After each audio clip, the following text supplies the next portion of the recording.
Če bodo letošnje leto v Dani zaključili s 400 tisoč evri dobička, ga bodo prihodnje leto po zdajšnjih ocenah z 280 tisočaki izgube, saj bodo morali plačati 680 tisoč evrov trošarine, pravi direktor. Če pa napovedani davek vračunajo v cene, se bodo podražili izdelki.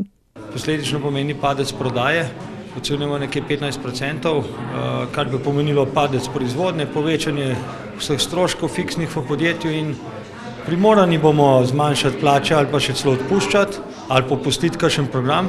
Ko dodaja, se zavedajo problematike debelosti pri otrocih v Sloveniji, a hkrati opozarja, da davek ne bo prinesel želenih rezultatov.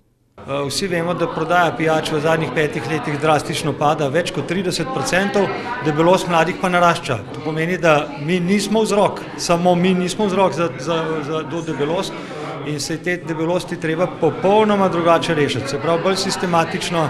V Sloveniji je sicer 10 večjih in nekaj manjših proizvajalcev sladkih pijač, med njimi sta kar 2 zmerne, poleg Dane še Presad.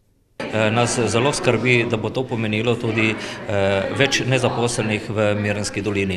Ne samo to, to pomeni tudi, da delovne organizacije oziroma da oba podjetja ne bosta več vlagali sredstev za razvoj športa, kulture in seveda vseh ostalih aktivnosti. Župan ob tem opozarja, da so v nekaterih drugih evropskih državah, kot na primer na Danskem, tak ukrep že ukinili, ker ni bil učinkovit. Pri reševanju problematike debelosti pa predlaga, da bi bilo treba otroke usmeriti v šport.